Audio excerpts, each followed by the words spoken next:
Jaya Jaya Sri Chaitanya Jaya Nityananda Jaya Advaita Chandra Jaya Gaura Bhaktavinda. Continuation of Bhakti-ratnakara Chapter 1, The Ancestors of Sri Gopal Bhatta. Mahaprabhu met Sri Gopal Bhatta in South India. I shall summarize the history of the Bhatta family. Sri Gopal Bhatta was a son of Sri Venkat Bhatta. Sri Venkat Bhatta lived in the south and was a renowned Brahmana, scholar of all the Shastras. Trimala, Venkat, and Sri Prabodhananda were three brothers, of whom Sri Gaurachandra was the very life and soul. Formerly they were worshippers of Sri Lakshmi Narayan, but by the favor of Mahaprabhu, they later became great devotees of Radha and Krishna. During his visit to South India, Mahaprabhu Gaurahari spent 4 happy months in the house of the Bhattas. In the book Chaitanya Charitamrita, there is a beautiful description of the Lord's southern tour. There's no mention of Gopal Bhatta in the Chaitanya Charitamrita, but his family is mentioned. In Chaitanya Charitamrita, Madhya-lila, chapter 9, there is mention of a Vaishnav named Sri Venkat Bhatta, who respectfully invited Mahaprabhu to his house. He washed the feet of the Lord and drank the water with all the members of his family. It was said that Gopal, the son of Venkat, became ecstatically emotional by drinking that water. Although he tried to control his body, it shivered in ecstatic love. Gopal was a beautiful young man whose complexion was as bright as a golden champak flower. His lotus-like face had large eyes and eyebrows, and his nose and forehead bore the bright tilak of the Vaishnavas. How beautiful were his ears and neck! How beautiful were his hands, chest, and thin waist! How beautiful were his shank, knees, and reddish feet! He wore bright clothes and was decorated with many ornaments. Everyone was fascinated by his ever-increasing beauty and manliness. Having received Mahaprabhu, his life and soul, Gopal engaged himself most gladly in the Lord's service. I worship Sri Gopal Bhatta Prabhu, who is the best of all Brahmanas, and was engaged with utmost sincerity in the service of Sri Chaitanya Mahaprabhu. I am unable to describe how Gaurahari favored Sri Gopal Bhatta.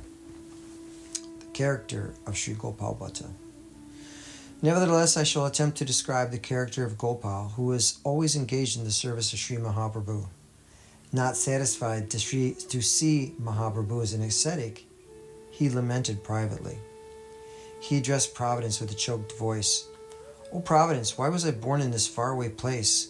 Why have you forced me to see Mahaprabhu in the dress of an ascetic, and deprived me from observing his pastimes in Nadia?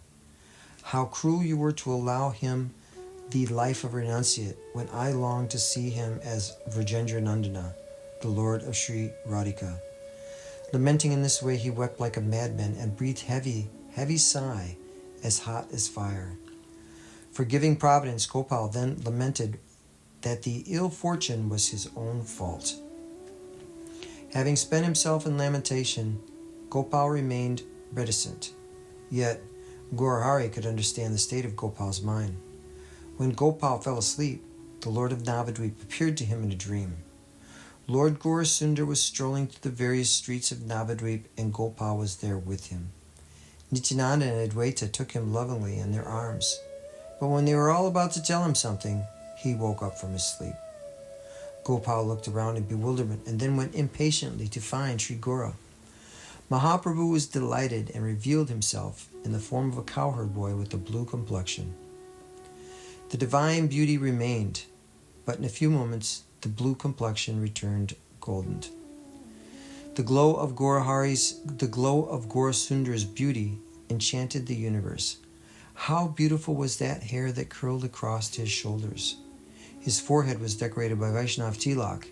His eyebrows were dramatically raised, and his magnificent glance stole the hearts of all the ladies. His beautiful face defeated the pride of the autumn moon, and his smile showered nectar. His beautiful dhoti was wrapped with 3 folds and decorated with various ornaments. His gestures and postures were fascinating. The garland of malati flowers hanging around Nimai's neck enchanted Gopal.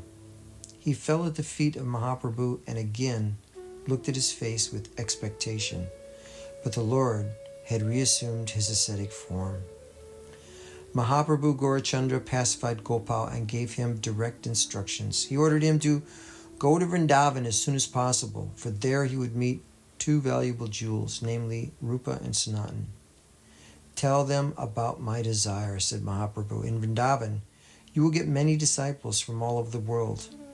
Having instructed Gopal, Mahaprabhu took him in his lap and soaked his body with tears from his own eyes. Mahaprabhu advised Gopal to keep the instructions confidential and not discuss them with anyone. Gopal was very happy with that. Sri Venkat Bhatt was satisfied with seeing the sincerity with which Gopal served Sri Gauranga. He dedicated his son to the gracious feet of Gaurachandra and became truly happy. Thereafter, Gopal spent his days and nights with Sri Narahari. The thought that Mahaprabhu would leave their house after 4 months made the three brothers morose. Trimala, Venkat, and Sri Prabodhananda wondered how they would spend their days without Mahaprabhu. Who will joke with us? They asked each other. Who will accompany us while we bathe in the river Kaveri?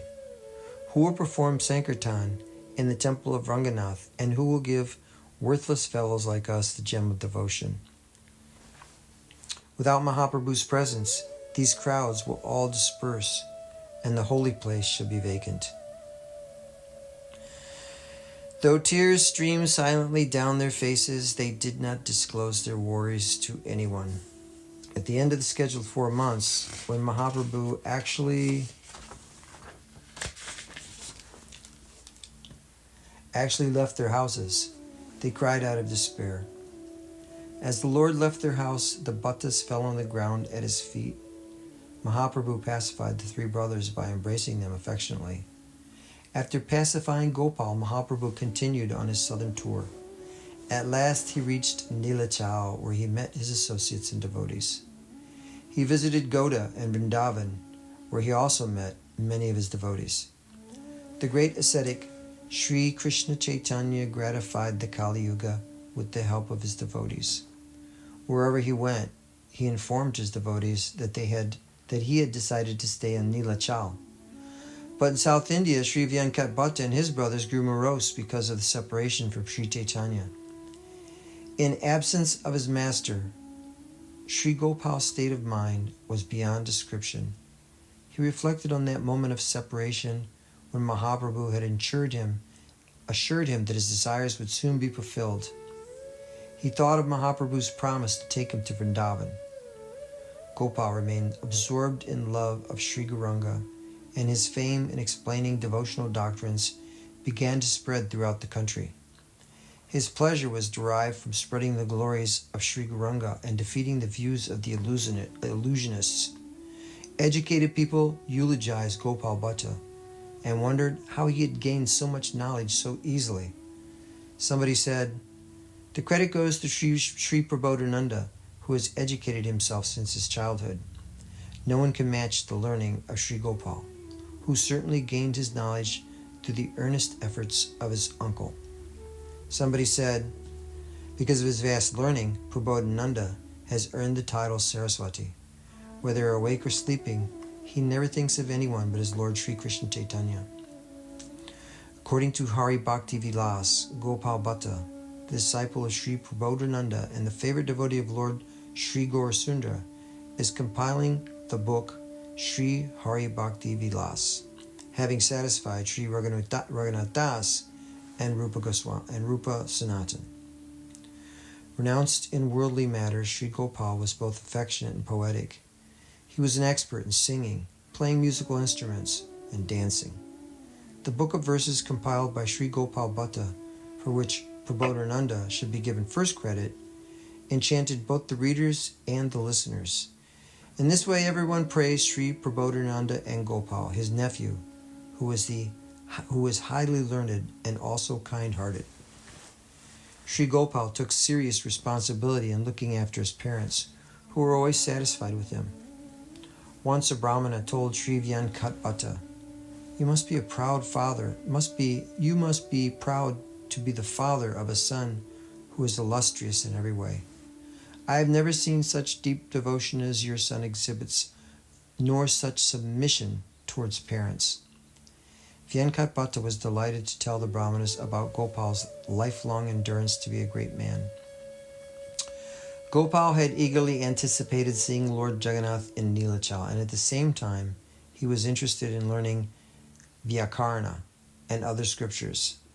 Sri Vyankat Bhatta also told the Brahmanas how his son Gopal had shown sincerity in serving Sri Krishna Chaitanya, the Absolute Being.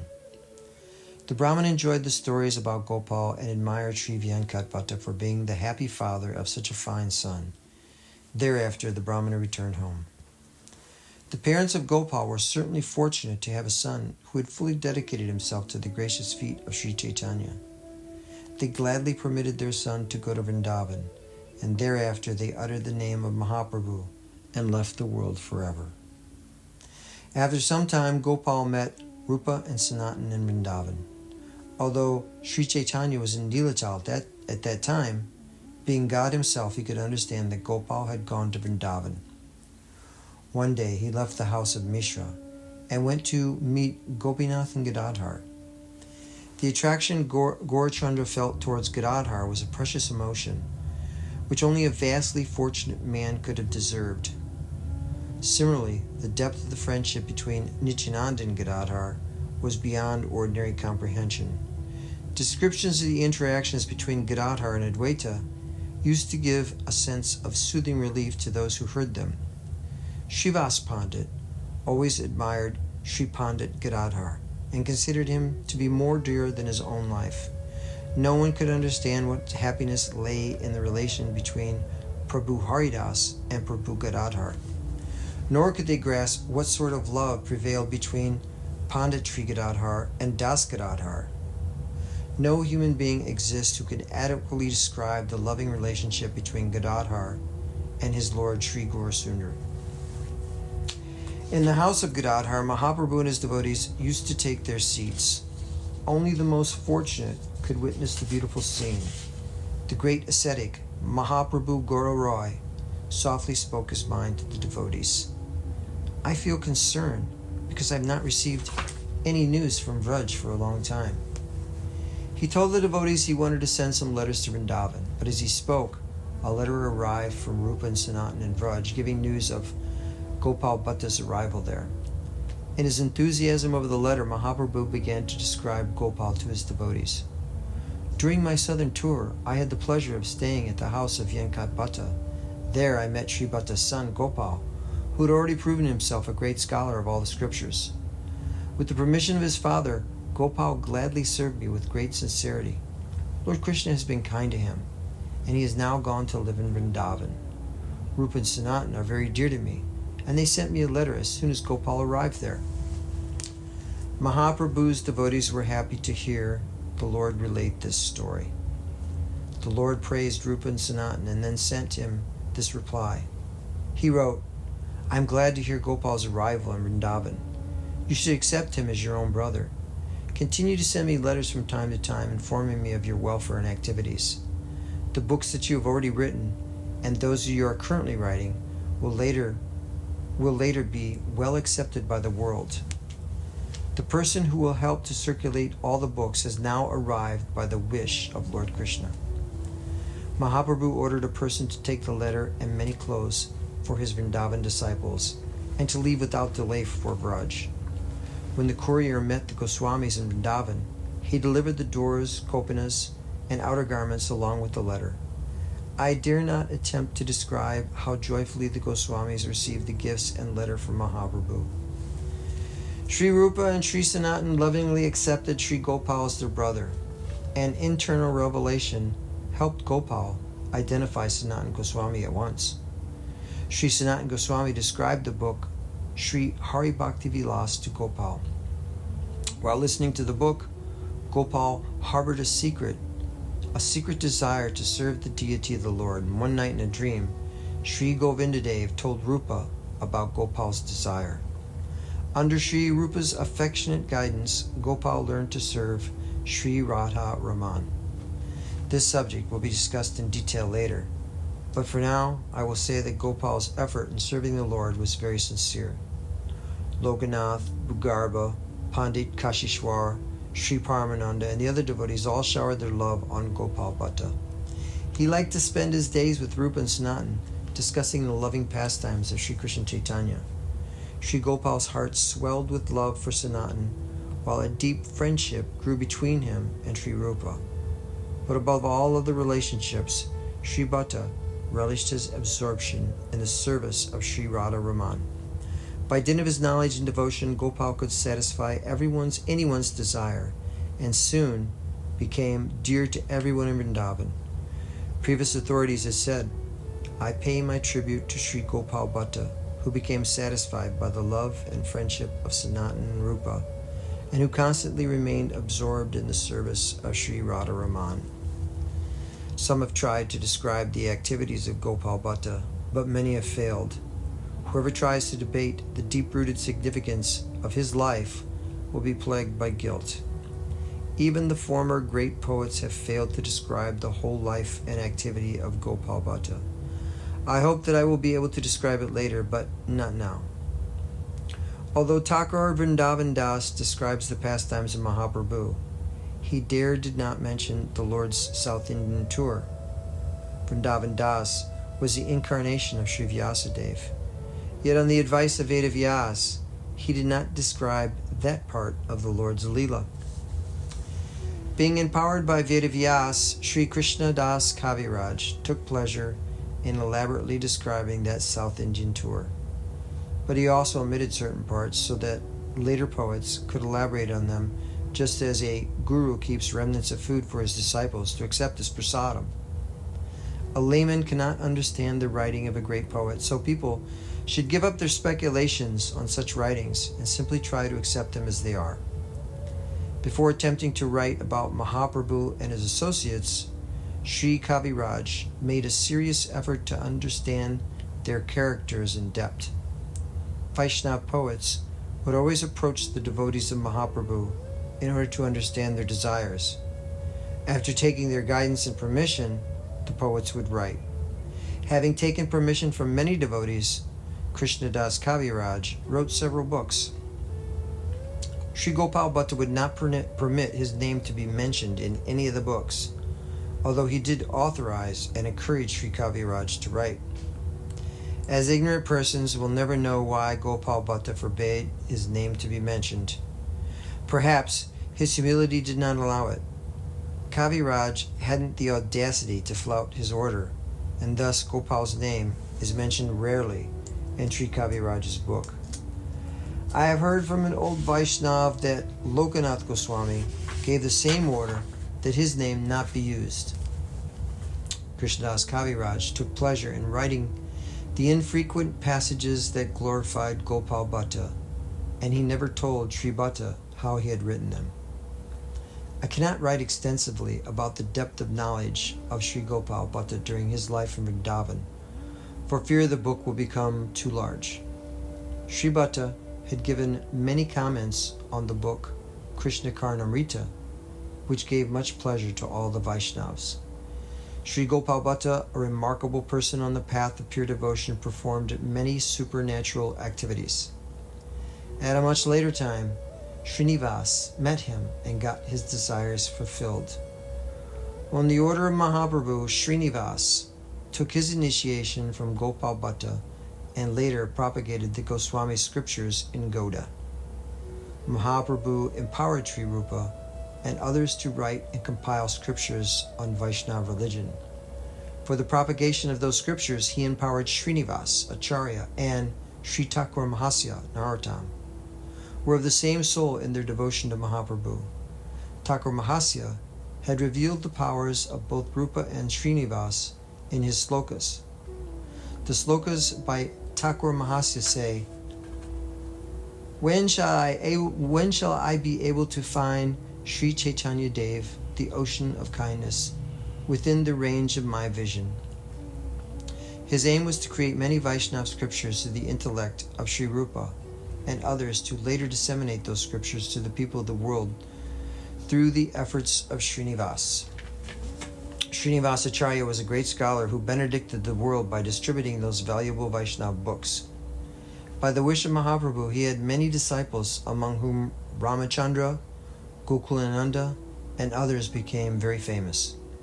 I want to tell the entire world about Sri Ramachandra and Sri Gokulananda.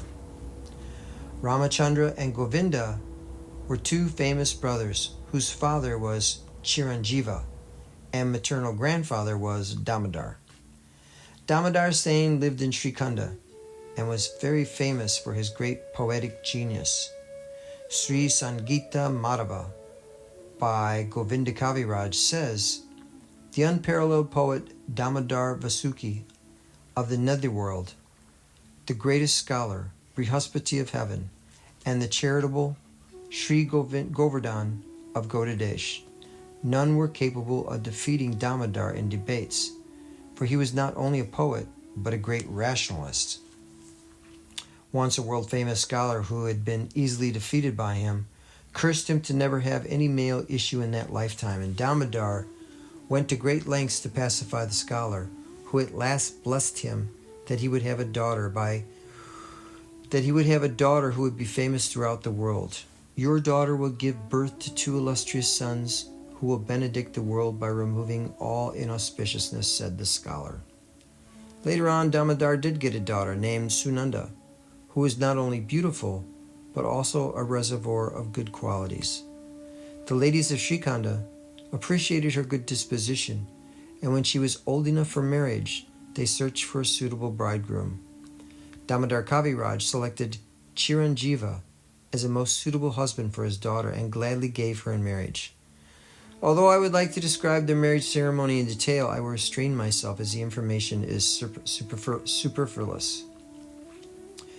In a village named Kumara Nagara on the bank of the river Nagirati, many Vaishnavas lived peacefully. It had been Chiranjiva Sain's home as well, and after his marriage to Sunanda, he decided to settle in Srikhand. Chiranjiva was very popular in Srikhanda. He was an associate of Sri Chaitanya Mahaprabhu, and he indulged in unrestrained sankirtan. He was renowned for his kindness in distributing devotional love to the poor and neglected people.